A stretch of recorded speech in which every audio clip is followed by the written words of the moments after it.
Good morning, शुभप्रभात. कसे आहात? मस्त ना? मस्तच राहा. मी अपेक्षा तुमच्या सर्वांचं स्वागत करते माझ्या यूट्यूब चॅनलवर आणि त्याचं नाव आहे आदिरामम. तर सकाळी सकाळी तयारी करून आम्ही निघालेलो आहोत आज डबा पार्टीला. म्हणजेच आज आहे बिशी पार्टी आणि बिशी पार्टीमध्ये आम्ही करणार आहोत डबा पार्टी आणि मैत्रिणीच्याच घरी करणार आहोत आणि तिथेच आम्ही सगळ्या जमणार आहोत आणि आज बिशीसुद्धा काढणार आहोत. कारण 2024 मधली ही लास्ट बिशी आहे आणि याच्यामध्ये 4 मेंबर्स आहेत. अजून बिशी त्यांची लागली नाही आहे. त्या मेंबरमध्ये मी सुद्धा आहे. 24च्या शेवटच्या दिवशी तरी आपली बिशी लागायला हवी आणि फायनली माझी बिशी लागलेली आहे आणि मला 2025 मध्ये माझ्या हातात पैसा राहील असं माझं मत आहे. भरपूर माझ्या हातात पैसा राहावा अशीच माझी इच्छा आहे, जेणेकरून आपण आपले स्वप्न नक्कीच पूर्ण करू शकतो. आणि आजचा दिवस तरी खूप छान गेलेला आहे. पार्टीवरून आल्यानंतर मी टाकलेली आहे आप्यांला डाळ.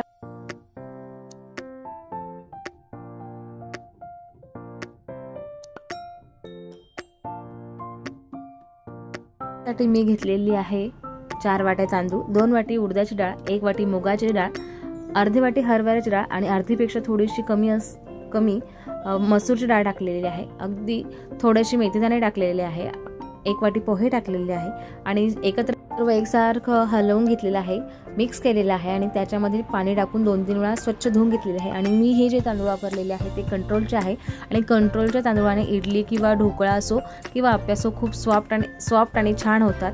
आणि मी नेहमी इडलीला तांदूळ कंट्रोलचाच वापरते, त्याच्यामुळे इडली पण सॉफ्ट होते आणि चवीला पण छान लागते.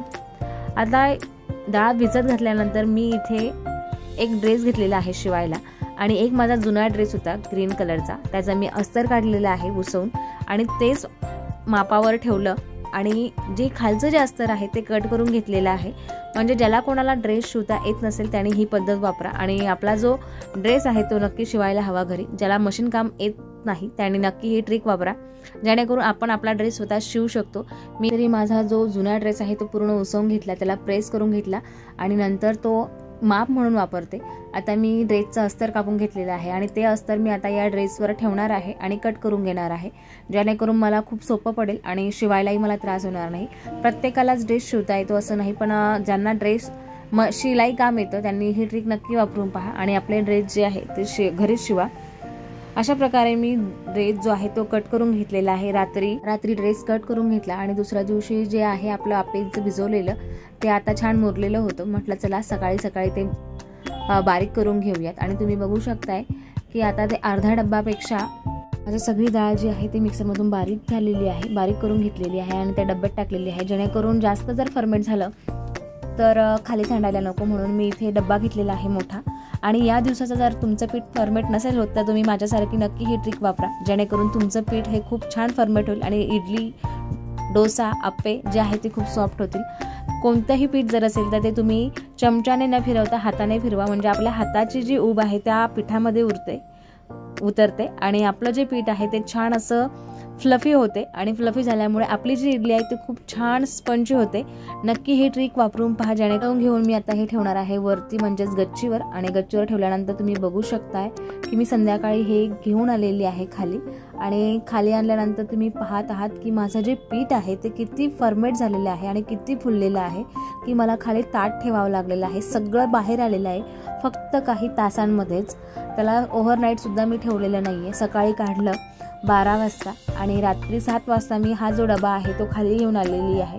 आणि या थंडीच्या दिवसामध्ये सुद्धा माझं पीठ जे आहे ते खूप छान असं फर्मेट झालेलं आहे, खूप फुललं आहे आणि इडली जी आहे, इडली म्हणा किंवा आप्पे म्हणा, ते खूप छान असे फ्लफी होतात. नक्की ही ट्रिक वापरून पहा, जेणेकरून तुमची इडली सुद्धा खूप छान होईल.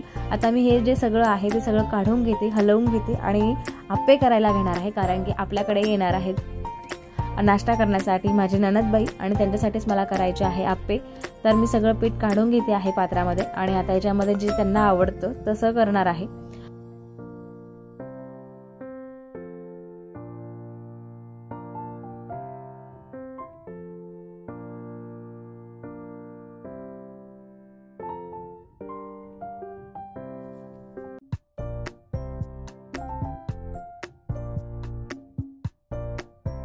आप्पे तर करायचे आहे पण आप्याला ओलं खोबरं नाही आहे आणि ओलं खोबरं जर असेल तरच आप्यांसोबत ओल्या खोबऱ्याची चटणी खूप छान लागते.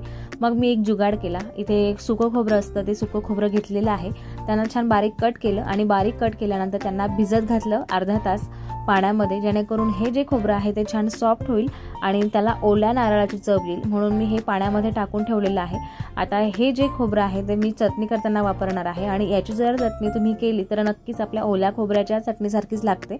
ही सुद्धा एक टिप आहे आणि ही नक्की तुम्ही फॉलो करा, जेणेकरून तुम्हाला नक्की कामात पडेल। आता मी चटणी करण्यासाठी घेणार आहे लसण, कोथिंबीर, डाळ्या आणि ओलं खोबरं, जे की मी तयार केलेलं आहे आणि चवीनुसार हिरवी मिरची घेतलेली आहे, खोबरं घेतलेलं, त्यामध्ये टाकणार आहे थोडंसं निंबूचा रस आणि मीठ आणि थोडंसं जिरं टाकून बारीक करणार आहे। आता हे सगळं मिक्सरला फिरवून घेणार आहे आणि मिक्सरला फिरवल्यानंतर तुम्ही बघू शकता की चटणी आपली जी आहे ती रेडी झालेली आहे आणि चवीलाही उत्तम लागते।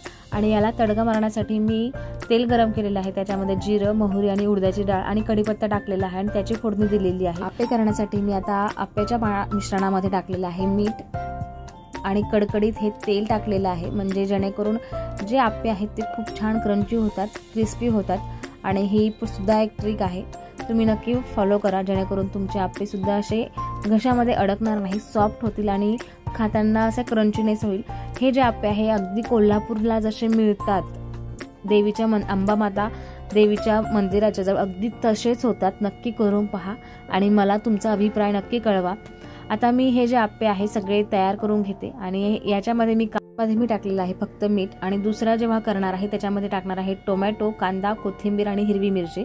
आणि असे आप्पे माझ्या नणंदबाईला आवडतात, म्हणून मी त्यांच्यासाठी टाकणार आहे हे सगळं 4 इंग्रेडियंट्स टाकणार आहे। सगळं जे आहे ते बारीक कट करून घेतलेलं आहे आणि आता अजूनचे आप्पे जे आहेत ते रेडी झालेले आहेत आणि तुम्ही बघू शकताय की आप्पे विदाऊट सोड्याचे किती छान असे फुललेले आहेत आणि मस्त झालेले जे आहेत ते पटापट करून घेते आणि गरमागरम जे आहे ते सगळ्यांना खायला देते। तुम्ही पण खा आणि तुम्ही पण करा आणि मला नक्की कमेंट करून सांगा की आप्पे कसे झाले होते। तर आता सगळे जे आप्पे आहेत मी पटकन करून घेते। चला तर मग आजचा व्हिडिओ कसा वाटला नक्की कमेंट करून सांगा। व्हिडिओ आवडल्यास लाईक करा, शेअर करा आणि सबस्क्राईब करा।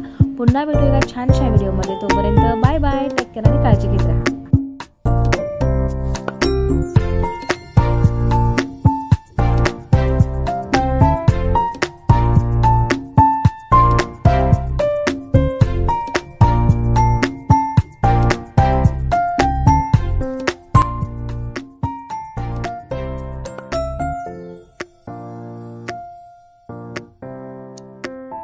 फायनली माझा ड्रेस शिवून झालेला आहे, कसा शिवला मला नक्की कमेंट करून सांगा। चला तर मग पुन्हा भेटू छानशा व्हिडिओमध्ये, तोपर्यंत बाय बाय, टेक केअर आणि काळजी घेत राहा।